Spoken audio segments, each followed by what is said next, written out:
channel to my guys. Hey guys, channel to my welcome.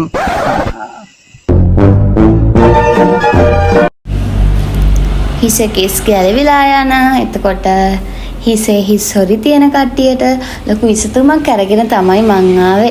මගේ best experience එකක් ඔයාලත් එක්ක බෙදා ගන්න තමයි මං දැන් යන්නේ. මේ ගෙඩි ඔයාලත් දැනටමත් වීඩියෝ එක දැක්ක ගමන් දන්නවා ඇති. මේ තමා ගොඩපර ගෙඩිය. මේ තියෙන ගොඩපර මල්. මට ගොඩපර ගහක් මම ජීවිතේ පළවෙනි වතාවට තමයි ඇත්තටම දැක්කේ. මං ගාල්ලේ ආවට පස්සේ ඊට පස්සේ මම ඒ මොනවද කියලා ඇහුවට පස්සේ ගොඩපර කියලා නැන්දා කිව්ව නිසා මං කඩාගත්තා ගොඩපර ගෙඩි ටිකක්. මට හිතුණා ඒකෙන් ගොඩපර ෂැම්පූ එකක් හදලා මගේ ඔළුවේ ගාන්න. මේක ඇත්තටම ගොඩපර ෂැම්පූ එක හිසකෙස් හා සම ආරක්ෂා කර ගැනීමටත් ප්‍රයෝජනයක් විදිහට අපිට පාවිච්චි කරන්න පුළුවන්. ගොඩක්ම කොණ්ඩේ ගැලවිලා යන කට්ටියට කොණ්ඩේ ශක්තිමත් කරන්න. එතකොට හිස් හොරියනවනේ ඔළුවල ගොඩක් කට්ටියගේ සුදු පාටට කුඩු කුඩු වැටෙනවා. ඒක ඇත්තටම ගැහණු පිරිමි ભેදයක් නැතුව ගොඩක් අයට තියෙන ප්‍රශ්නයක් තමයි හිස් හොරි ප්‍රශ්නය. හිස් හොරි ප්‍රශ්නයටත් මේක ලොකු විසඳුමක්. ඒ වගේම තමයි මේකේ ආයුර්වේද ප්‍රතිකාර ගොඩක් තියෙනවා. මම ඒ ඔයාලත් එක්ක කතා කරන්නම්. ඒ ගමන් මම ඔයාලට මගේ ෂැම්පූ එක හදාගත්තේ කොහොමද කියලා පෙන්නන්න. මම ඉස්සරෝම මේ විදිහට ගොඩපර ගෙඩි ටික හොඳට සෝදලා අරගෙන පොඩි කෑලි වලට කැපුවා. මේ තියෙන්නේ මම මේ ගෙඩි ඔක්කොම හොදලා කපා ගත්තා. මොකද මට ඕනුණා එකවර මේ ටික ඔක්කොම ෂැම්පූ එකක් හදලා බෝතලයකට දාලා තියාගන්න. එතකොට ෆ්‍රිජ් එකකට දාලා හරි තියාගන්න පුළුවන්. කොහොමත් මේ ගොඩපර ශාකේ ගොඩක් සීතලයි. ඒක නිසා ඉතින් ෆ්‍රිජ් එකේ දැම්මත් ප්‍රශ්නයක් නැහැ. අවශ්‍ය වෙලාවට ගන්නත් එපා, උදෙන්ම ගන්නත් එපා. පීනස තියෙන කට්ටියට එහෙම කියන්නේ පීනස තියෙන කට්ටියට විතරක් නෙමෙයි අනිත් අයටත් එහෙම තමයි. එහෙම ගන්න යන්න එපා. උදේටයි හවසටයි දවල් වෙලාවට හොඳට අවුව තියෙන වෙලාවක නාන්න පැය භාගයකට විතර කලින් ඔයාලට හොඳට හිස් කබලේ ගාලා හොඳට අතුරලා කොන්න ගෙඩියක් බැඳගෙන තියලා ඊට පස්සේ ඔයාලට නා ගන්න පුළුවන්. මේ ඔයාලට පේනවා ඇති මම මේ කපන ගමන් වගේ පෙන එන්න ගන්නවා මේකේ. මම ඉස්සෙල්ලාම කරා මේ ටික ඒ විදිහට හොදාගෙන චූටුට කපාගෙන මම බ්ලෙන්ඩර් එකකට දාගත්තා. වංගෙඩියකට දාලා කපනවට වැඩිය බ්ලෙන්ඩර් කරලා ඉස්ම ටික ගන්න එක ගොඩක් හොඳයි. මොකද ඒකේ ගොඩක් ලොකු කෑලි ඝනකමට කොටපුවාම එන නිසා මම කරවුවේ බ්ලෙන්ඩර් කරන එක. මේක මං කියවනේ ආයුර්වේද ප්‍රතිකාරවලට ගන්නවා කියලා. මේ වගේ කොළ, පොතු, ගෙඩි මේවා අපිට ඔය පිපාසයට, දැවිල්ල, ඇදුම, උණ, අතිසාරය අන්න ඒ වගේ ලෙඩ ගොඩකට මේක ප්‍රයෝජනවත් වෙනවා. මම පොඩ්ඩක් Google එකේ සර්ච් කරලා බැලුවා. මේකේ ප්‍රයෝජන ගොඩාක් තියෙනවා. ඒ වගේම මේවා ආහාරයක් විදිහට ගන්නත් පුළුවන්. දැන් මම මේ ටික මේ බ්ලෙන්ඩර් කරලා වෙනම කප් එකකට දාගත්තා.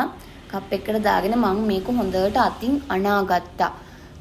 අනාගත්තා කියන්නේ මික්ස් කරගත්තා හොඳට. මොකද එතකොට අපේ තියෙන වතුර ටිකත් එක්ක මේ පෙන ටිකයි ඔක්කොම සම්පූර්ණ තලපයක් විදිහට හදාගත්තා. මම මේක පෙරන්නේ නැහැ. අර ඉස්ම ටික විතරක් ගන්නෙ නැහැ. ඔක්කොම සම්පූර්ණ මේ ගොඩපර ශාකේ සම්පූර්ණට තියෙන ගෙඩි, පොත්ත, ඒ වගේ තියෙන ඇතුලේ තියෙන රේණු ඒ ඔක්කොම එකට මිශ්‍රණයක් වෙන විදිහට ගත්තේ. මම පෙරන්නේ මේ ටික මේ විදිහට ඔළුවේ තමා ගන්නෙ දැන්. මෙන්න මේ විදිහට මම ඉස්සරවම සෙක්ෂන් විදිහට බෙදාගෙන ගන්න ගත්තා ඔළුවේ. හැබැයි ඒක එහෙම ගන්නවට වැඩිය හොඳට අතින් අරගෙන මුළු ඔළුවෙම හිස් කබලෙත් එක්ක කොණ්ඩ ගස්වලයි අග්ගිස්සට එනකම්ම හිස් කබලේ මුල ඉඳලා හිස් කෙස්වල අගට එනකම්ම සම්පූර්ණ හොඳට අතුල්ලන්න ඕන. මේක මං ඉස්සෙල්ලා කිව්වා වගේ ආහාරයක් විදිහට ගන්න පුළුවන්ලු. ගොඩපර ගෙඩි බත් එක්ක ව්‍යාංජනයක් විදිහට හදලා කන්න පුළුවන් කියලා මම අහලා තියෙනවා. මං හරියට මේ ගැන දන්නේ නැහැ. මං ඒක කාලා නැති නිසා අපි අද පාවිච්චි කරන්නේ මේක හිස් කබල තියෙන ප්‍රශ්න වලටනේ. ඒක නිසා මම ඔයාලට කියන්නේ එහෙම ගොඩපර ගෙඩියක් ඔයාලා දැක්කොත් එක ගෙඩියක් හරි කමන්නේ තලලා හොඳට මිශ්‍රණයක් වෙන්න අන්නලා හරි ඔළුවේ ගා ගන්න. මේක ඇත්තටම හොඳයි. මම මේක ගෑවේ දවස් 2ක් විතර. මම මේක දැන් ගාලා සති 3ක් විතර වෙනවා. මම වීඩියෝ කරගත්තට වීඩියෝ එක එඩිට් කරන්නේ අද වොයිස් එකක් හරි දාන්නම් කියලා තමයි මම මේක ගත්තේ. ඇත්තටම වීඩියෝ ටික ඇත්තටම හොඳයි. මේ ඔළුවට ගානකොට උනත් හොඳට දැනෙනවා. ඔළුවට හිස් කබල හොඳට නියපොතු වලිනුත් එක්ක ඔයාලගේ ඔළුවේ හිස් හොරියෙම තියෙනවා නම් නියපොතු වලින් මේ ඇඟිලි තුඩු වලින් හොඳට හිස් කබල මසාජ් කරන්නේ. මසාජ් කරන ගමන් හොඳට හිස් කබලේ ගන්න. ඇත්තටම අපි කඩෙන් ෂැම්පූ එකක් සාමාන්‍යයෙන් කොහොමත් අපි අරගෙන පාවිච්චි කරනවනේ. ඒ ෂැම්පූ එකක් පාවිච්චි කරවුවට කමක් නැහැ. සතියකට දෙපාරක් විතර ඔයාලගේ මේ හිස් කබලට මේ වගේ දෙයක් පාවිච්චි කරන්න. ඇත්තටම අපි ස්වභාවික දේවල් පාවිච්චි කරන එක හැම දෙයකටම වැඩිය සුදුසුයි කියලා මට හිතෙනවා.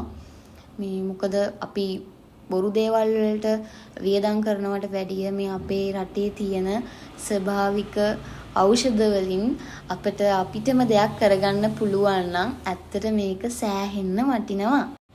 ඉතින් කොහොම හරි මම මේ විදිහට කොණ්ඩේ හැම තැනම ගාගත්තා. ගාලා හොඳට ඇඟිලි තුඩින් මසාජ් කරලා මම කොහොම හරි මේක ගාපු එකම පැය භාගයකට වැඩි කරවුවා. ඊට පස්සේ මම ඔක්කොම එකට අල්ලලා කොණ්ඩ ගෙඩියක් ගහලා පැය භාගයක් විනාඩි 40ක් විතර මම හිටියා හොඳට මේක ඔලුවට අල්ල ගන්නකම්. ඊට පස්සේ මම මේක හොදාගත්තේ මේකට වතුර පොඩ දදා හොඳට ඔලුව මසාජ් කර තමයි හේදුවේ. ෂැම්පූ සබන් කිසිම දෙයක් දාගන්න එපා. මේක හොඳට වේලෙන්න ඔලුවට තියලා පැය භාගයක් විනාඩි 40ක් විතර ඊට පස්සේ හොදාගත්තාම මාරම සිනිඳුයි කොණ්ඩේ. ඉතින් ගොඩපර ගෙඩියක් හොයාගන්න පුළුවන් වුණොත් ඔයාලත් අනිවාර්යයෙන්ම පාවිච්චි කරලා බලලා රිසල්ට් එක කමෙන්ට් එකක් විදිහට මටත් කියාගෙන යන්න. එහෙනම් බයි බුත් සරණයි පරිස්සමෙන් ඉන්න.